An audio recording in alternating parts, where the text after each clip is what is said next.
નમસ્કાર દર્શક મિત્રો, શૈલેષ પંડ્યા વિનાશ યુટ્યુબ ચેનલ પર આપનું સ્વાગત છે. જય જગન્નાથ. દર્શક મિત્રો, અમદાવાદની આ 149મી રથયાત્રા 16 જુલાઈએ 2026 જગન્નાથપુરીની રથયાત્રાનો ઇતિહાસ ખૂબ પ્રાચીન છે. 1000 વર્ષ કરતા પણ વધારે જૂની આ રથયાત્રા. સ્કંદ પુરાણમાં એના ઉલ્લેખ છે.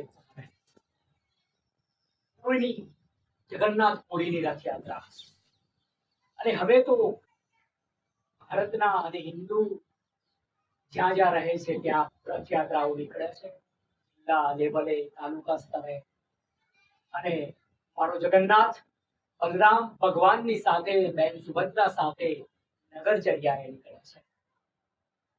આ એક દિવસ એવો છે કે જેમાં ભક્તોની ખબર અંતર પૂછવા માટે જગતનો નાથ નીકળતો હોય. શ્રી કૃષ્ણ કાળિયા ઠાકરને 5253મો જન્મદિવસ આપણે આ જન્માષ્ટમીએ ઉજવવાના છીએ. આ શ્રાવણ મહિના કૃષ્ણ ભગવાન 125 વર્ષ જેવું જીવન જીવીને આ ધરતી પરથી મનુષ્ય અવતારે વિદાય લીધી. દર્શક મિત્રો, મારે એ વાત કહેવી છે તમને કે એ દ્વાપર અને કલિયુગના સંધિકાળમાં જન્મ્યા કૃષ્ણ કાળિયો ઠાકર. 16 કળાઓ સાથે મારો કૃષ્ણ જન્મ્યા. શ્રી રામ ભગવાન ત્રેતા યુગમાં 8 કળાઓ સાથે જન્મ્યા હતા. કૃષ્ણ ભગવાન 16 કળા સાથે જન્મ્યા. દ્વાપરના અને કલિયુગના સંધિકાળમાં ને કલિયુગના આગમન સમયે એમનો દેહાંત. દ્વારિકા પાણીમાં જળમગ્ન થઈ.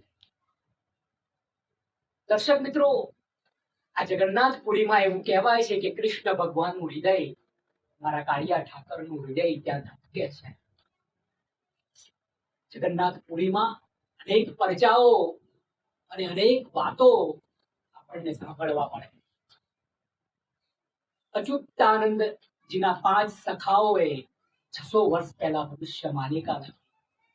ભવિષ્ય માલિકા અત્યારે પ્રસ્તુત છે એવું કહેવામાં આવે છે. 2026 થી 2032 નો સમય એ ટ્રાન્ઝિશન પીરિયડ છે. જે 600 વર્ષ પહેલા જેમ એમણે જે આગાહી કરી હતી એ હવે સાચી થવાની છે એવું કહેવામાં આવે છે. આ સાચો સમય છે. દરેક યુગ પછી 7 દિવસનો અંધકાર થાય છે. એ ટૂંક સમયમાં થઈને હવે સતયુગમાં જગત પ્રવેશવાનું છે. એ ભવિષ્ય માલિકાના શબ્દો છે. મંદિર પર કઈ કઈ હાનિ પહોંચશે ને પછી કેમ આ યુગ પરિવર્તન થવાનું છે. ગીધ અનેક વાર બેસી ચૂક્યું છે. ત્યાં કિન્નરે આત્મહત્યા કરી છે, ત્યાં ચોરી થાય છે, ત્યાં પ્રસાદની ચોરી થઈ છે. જગન્નાથ મંદિરમાં જે ભવિષ્ય માલિકામાં ઉલ્લેખો થયા હતા એ બધી જ વાતો અત્યારે થઈ ચૂકી છે. એટલા માટે ભવિષ્ય માલિકા ના અર્થો જે કાઢી શકે છે વિદ્વાનો એટલા માટે માને છે કે એ સમય હવે 2026 થી 28, 29, 30, 31, 32 સુધીમાં ટ્રાન્ઝિશન, જે આખા યુગ પરિવર્તનની વાત છે એ થવાની છે. દર્શક મિત્રો, આ બધું જે થતું હોય થવા દેવું છે. જય જગન્નાથ કહેવા છે. મારો કાળિયો ઠાકર જે કરે એ ખરું. પરંતુ મારે વાત એ કરવી છે કે મેં કાવ્યરસ GTPL ના માધ્યમથી 2016માં શરૂ કર્યો. રથયાત્રા જન્માષ્ટમીથી આપણે શરૂ કર્યું. 10 વર્ષનો સમયગાળો. વખતે પણ GTPL માં રથયાત્રાનું વિશેષ કાવ્યરસ આપણે બહેનો સાથે ઉજવ્યો છે. પરંતુ મને એ વખતે 10 વર્ષ પહેલા કાવ્યરસ શરૂ કરવું ને મને 3 મિત્રોએ સપોર્ટ કર્યો ને 3 જણા આવ્યા. એ વડોદરાથી ને એક કડીથી હર્ષદ સોલંકી કડીથી, અને વડોદરાથી ત્રિલોક મહેતા મૂળ ગોધરાના, અને ભરત ભટ્ટ પવન, આ 3 મિત્રો આવ્યા ને સાઈબાગ જૂના સ્ટુડિયોમાં મેં રેકોર્ડિંગ કર્યું. તો મને આજે એકદમ યાદ આવ્યું કે 3 મિત્રોને યાદ કરી, એમની કવિતા, એમના વિડીયો મંગાવીએ, એક કવિતા, અને હું તમને આ જગન્નાથની રથયાત્રા કવિતાના માધ્યમથી તમારા સુધી પહોંચાડું એવો આશય હતો. 3 મિત્રોને મારે યાદ કરવા છે, વંદન કરવા છે. હર્ષદ સોલંકી કડીથી એ એમણે ત્યાં પધાર્યા હતા ત્યારે કડીમાં રહે છે. આ સુંદરા અને આલુંદરા કરીને એમના ગામમાં એ વતન છે. કડીમાં વસવાટ કરે છે. શિક્ષણના વ્યવસાય સાથે સંકળાયેલા છે. બે સંગ્રહો એમના તરફથી આપણને મળ્યા છે. કવિ શ્રી હર્ષદ સોલંકી સુંદર કવિ છે. જગન્નાથની રથયાત્રામાં સૌપ્રથમ એમની કવિતા માણીએ. નમસ્કાર મિત્રો, એક ગઝલ કે ખુલી છેક સુધી ન બારી હરિવર, ખુલી છેક સુધી ન બારી હરિવર, પ્રતીક્ષા પડી ખૂબ ભારી હરિવર. ખુલી છેક સુધી ન બારી હરિવર, પ્રતીક્ષા પડી ખૂબ ભારી હરિવર. મેં તો હાથ લાંબો કર્યો તો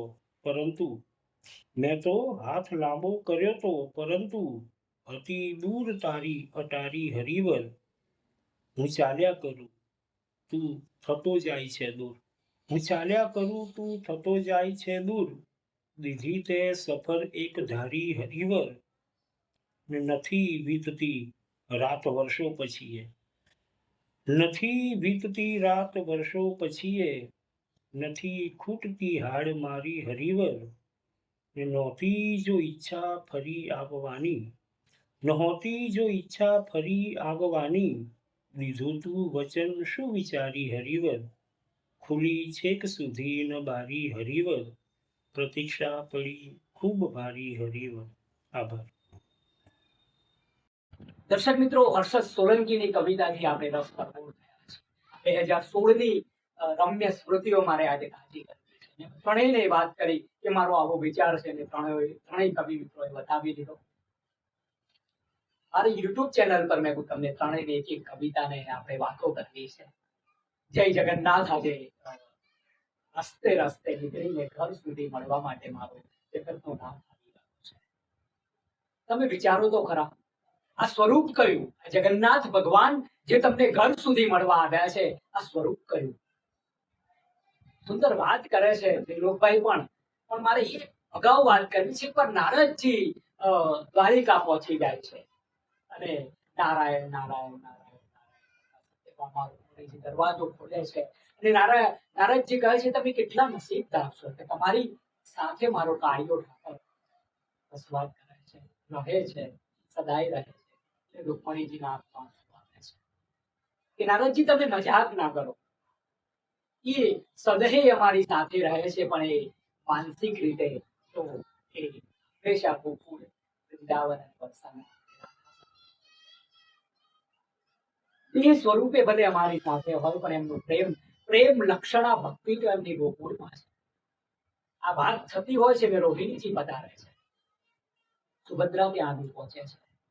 કૃષ્ણ અને બલરામ નગરચર્યાએ દ્વારિકામાં છે, દ્વારિકા ગયા છે.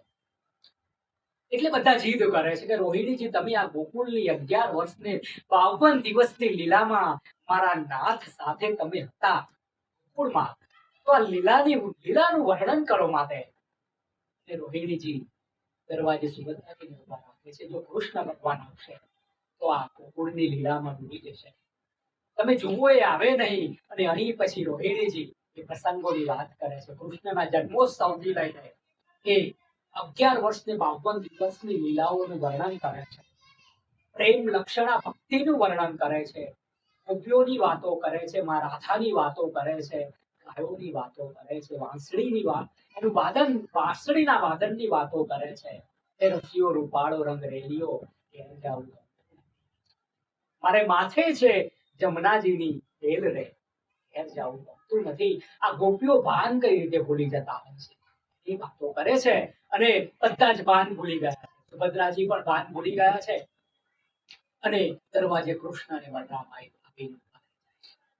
કૃષ્ણ અને બલરામ આ ગોકુળ અને વૃંદાવનની વાતો સાંભળીને એમના અંગો પ્રેમ લક્ષણા ભક્તિમાં ઓગળવા માંડે છે. એમના હાથ ટૂંકા થઈ જાય છે ઓગળીને, એમની આંખો પોળી થઈ જાય છે, એમના પગ ઓગળી જાય છે, એમના દરેક અંગો ઓગળીને પ્રેમ લક્ષણા ભક્તિમાં ઓગળી જાય છે. એટલે એવું કહેવામાં આવ્યું છે કે પ્રેમમાં પડતા એની સાથે જ તમે ઓગળી જાઓ છો.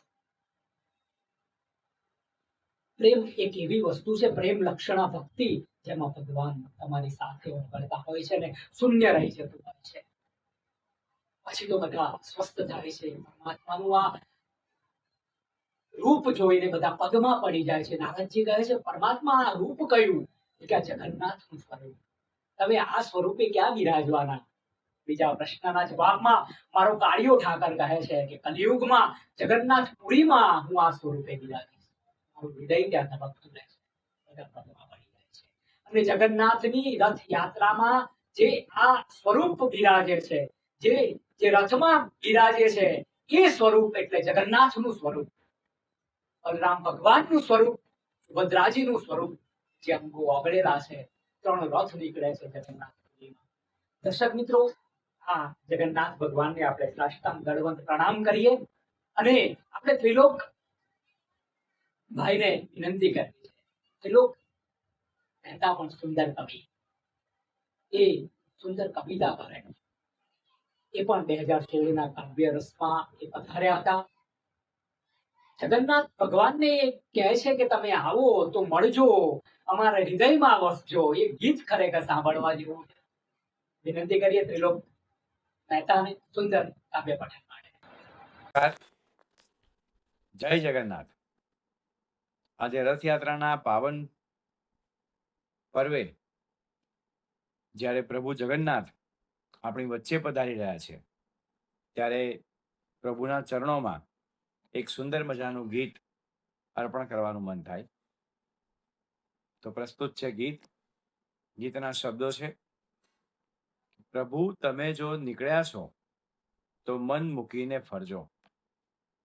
પ્રભુ તમે જો નીકળ્યા છો તો મન મૂકીને ફરજો, ને માર્ગમાં ઊભાએ સૌને બાથ ભરીને મળજો.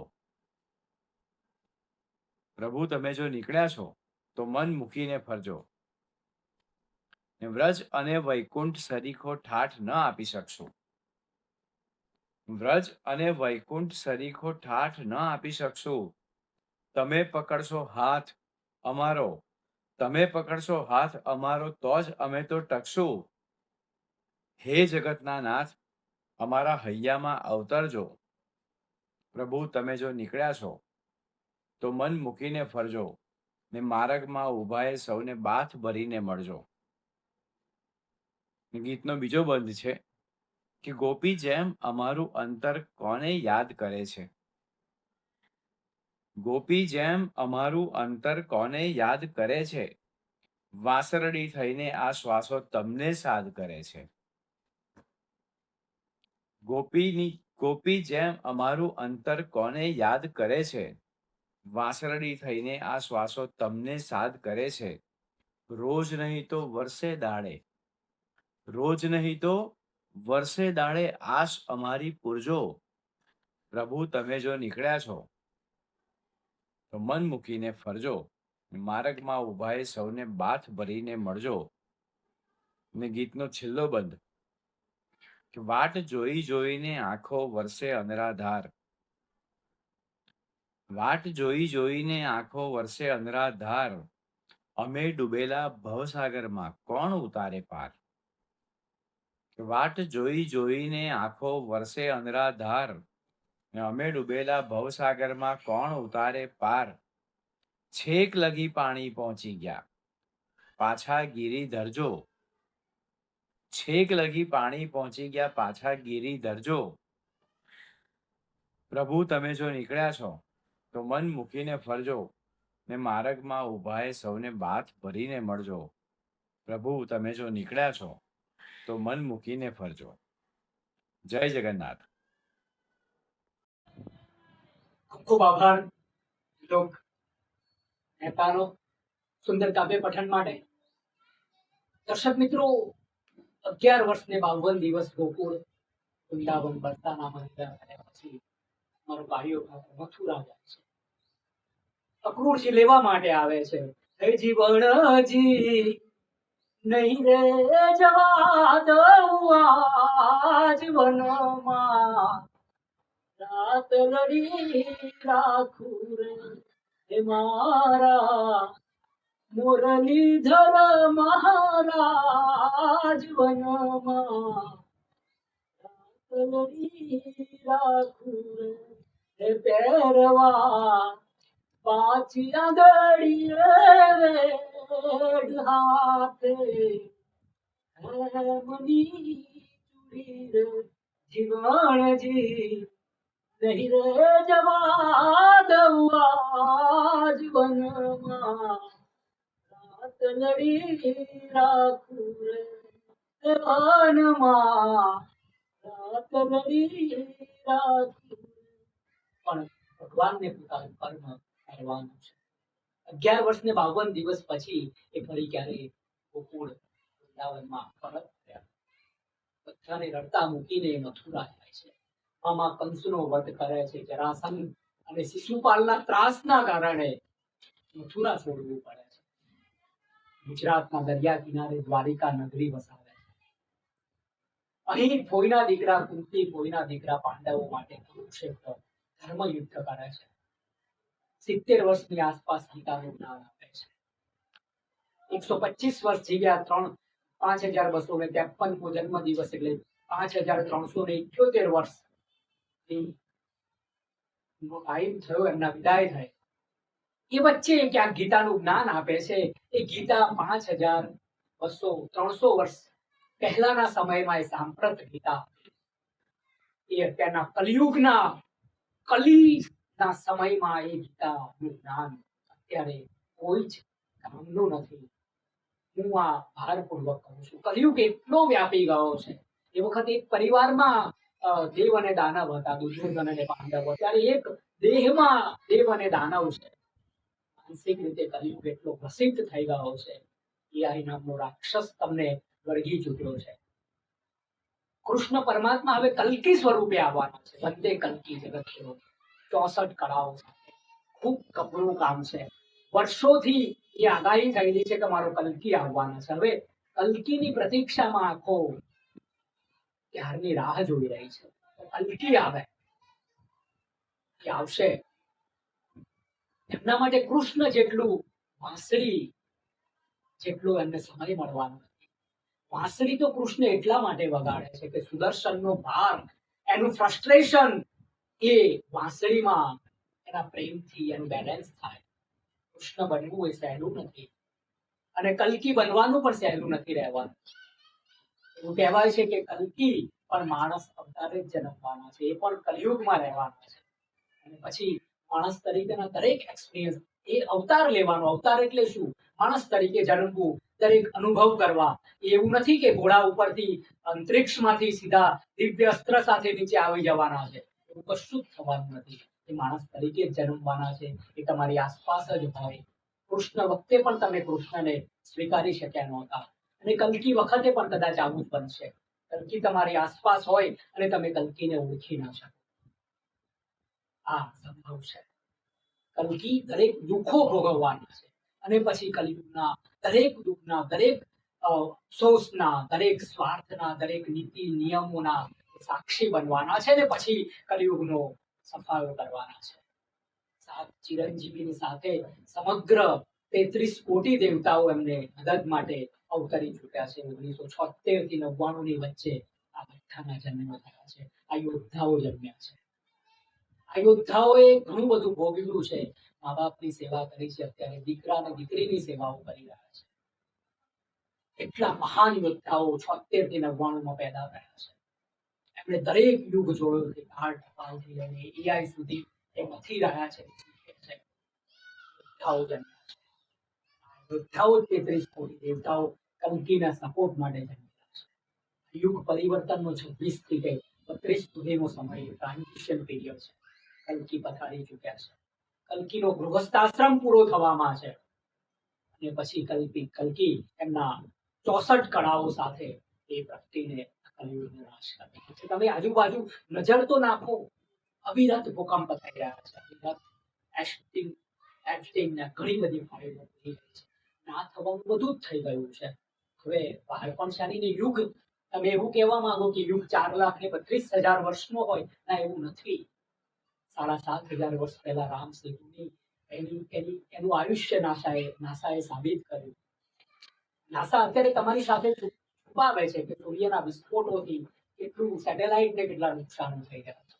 કલયુગની બે તો વાતો છે, એક ઇન્ટરનેટ ની ઇલેક્ટ્રિસિટી. પ્રોપોઝમાં ક્યારે ઇન્ટરનેટના કેબલ કપાશે એ કશું જ નક્કી નથી. તમારું અસ્તિત્વ, મેટ્રો સિટીનું અસ્તિત્વ બે ઉપર ટકેલું છે, ઇન્ટરનેટ અને ઇલેક્ટ્રિસિટી. એ બંને જો ખતમ થશે તો એ ભેંસને બાંધવા માટે તબેલા સિવાય કશું જ રહેવાનું નથી. પ્રકૃતિના ખોળે તમારે જવું પડશે. દર્શક મિત્રો, મારે એ વાત કરવી છે, કૃષ્ણ ભગવાન 5253મો જન્મદિવસ ઉજવવાના છે. એ દ્વાપર યુગ હતો, એટલે કોઈ યુગ 4,32,000 વર્ષનો હતો નથી. 5000 વર્ષે યુગ પૂરો થતો હોય છે. કલયુગ પૂરો થઈ ચૂક્યો છે. 5300 વર્ષ થવા આવ્યા છે. 5253 વર્ષ કૃષ્ણ ભગવાનને થયા. દર્શક મિત્રો, આ યુગના સંધિકાળમાં આપણે સૌ છીએ. કલ્કીના દર્શન થવાના છે તમને, એ હું સાવિતી સાથે કહું છું. કલ્કી તમારી આસપાસ છે.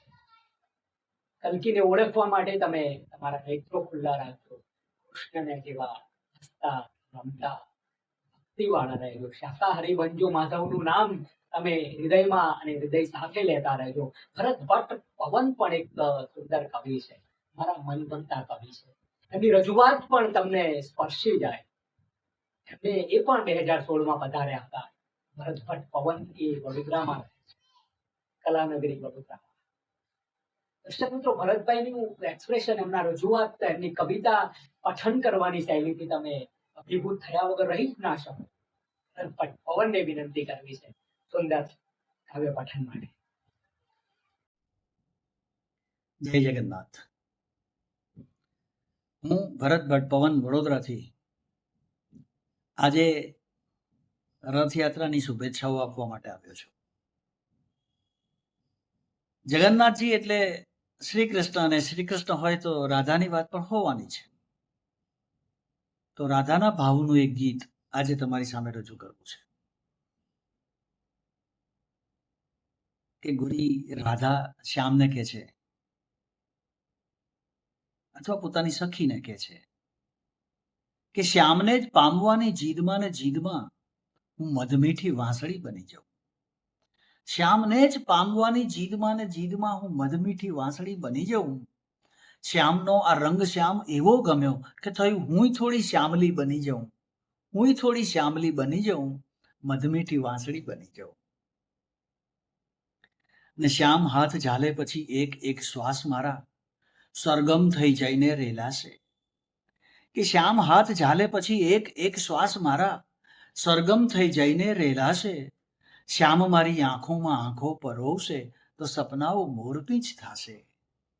રૂપ રંગ દેહ ભાન માન પાન છોડી દઈ, રૂપ રંગ દેહ ભાન માન પાન છોડી દઈ, કેવળ હું લાગણી બની જાઉં કે મધમીઠી વાંસળી બની જાઉં, મધમીઠી વાંસળી બની જાઉં.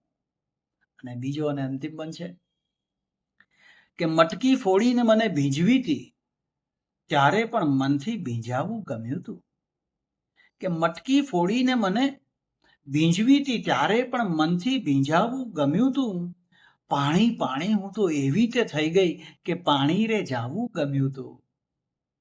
શ્યામ સંગ રાસ ખેલવાની ઘેલછામાં, શ્યામ સંગ રાસ ખેલવાની ઘેલછામાં હું ભીની ભીની વાદળી બની જાઉં કે મધમીઠી વાંસળી બની જાઉં, મધમીઠી વાંસળી બની જાઉં. શ્યામને જ પામવાની જીદમાં ને જીદમાં હું મધમીઠી વાંસળી બની જાઉં. શ્યામનો આ રંગ શ્યામ એવો ગમ્યો કે થયું હું થોડી શ્યામલી બની જાઉં, હું થોડી શ્યામલી બની જાઉં. નમસ્કાર.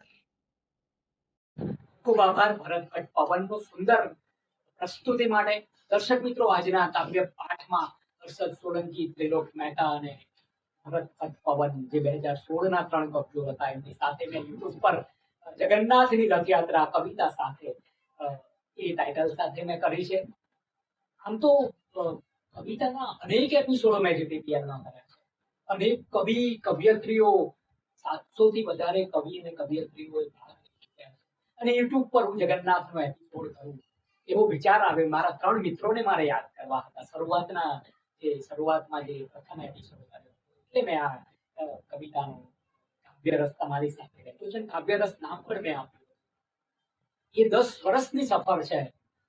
કેટલાય મિત્રોએ, નામી અનામી મિત્રો, એમાં એ યજ્ઞમાં આહુતિઓ આપી છે, દરેકનો મારે આભાર માનવો છે. દર્શક મિત્રો, આ સતયુગમાં આપણે લગભગ પ્રવેશવાના છીએ. આ નિમિત્તે મારે જગન્નાથ ભગવાનની જે પૂરી જગન્નાથપુરી છે એ પણ જળમગ્ન થવાનું છે. દ્વારિકા પણ ડૂબી ગયું હતું, જગન્નાથપુરી પણ જળમગ્ન થવાનું છે. એ ભવિષ્ય માલિકામાં લખેલું છે. કલ્કી જ્યારે પ્રગટશે, દરેક મંદિરોમાંથી દેવો વાસ નહીં હોય. તમે જુઓ છો કે અયોધ્યામાં પણ ચોરી પકડાય છે. પરમાત્મા ત્યાં નથી હવે. માણસોએ એમની હદ ઓળંગી નાખી છે. ત્યારે ધાર્મિકતા કરતા રાજનીતિ વધારે ચડી ગઈ છે. પૈસા, બાહુબળ, બુદ્ધિનો યુગ હતો. આ કલયુગ, બાહુબલ એટલું બધું આવી ગયું છે અને આ બધા માટે કલ્કીની જરૂર છે. તમે એવું માનો કે બધું સારું ચાલી રહ્યું છે, ધાર્મિક ચાલી રહ્યું છે, સનાતની ચાલી રહ્યું છે, તો કલ્કીની જરૂર શું હોય? ના, એવું નથી. સહેજ પણ સારું ચાલી નથી રહ્યું તો બોલી શકતું નથી. એ મોટી બીક છે.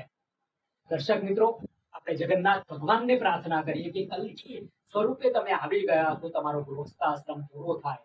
એટલે 50ની આસપાસ, 48 વર્ષના તો અને 50 વર્ષની આસપાસ હશે. તમે હવે આવો, ખુલ્લામાં આવો, દરેકને દર્શન આપો અને યુગ પરિવર્તનનું કામ છે, તમે આરંભો. કલિયુગથી લગભગ બધા ત્રાહિમામ થયા છે. સતયુગના ટ્રાન્ઝિશન પીરિયડમાં આપણે સૌ પહોંચીએ. મારા એક ગીતથી મારે આજના આ જગન્નાથ રથયાત્રાના આ કવિતાની સાથેના એપિસોડની સમાપ્તિ કરવી છે. મારું ગીત શણગાર સજાવી રાખ્યા, દોડીને આવો હરી, મેં અણસાર મનાવી રાખ્યા. શણગાર સજાવી રાખ્યા, દોડીને આવો હરી, મેં અણસાર મનાવી રાખ્યા. ક્યાં અટકું, ક્યાં ભટકું, ક્યાં હું આતમને લટકાવું, જીવન રોમ રોમ ક્યારું ક્યારું, એને હિત કરી સમજાવું. ભોજન નાશું, ભોગ ધરું, મેં શ્વાસ ધરાવી રાખ્યા. શણગાર સજાવી રાખ્યા, દોડીને આવો હરી,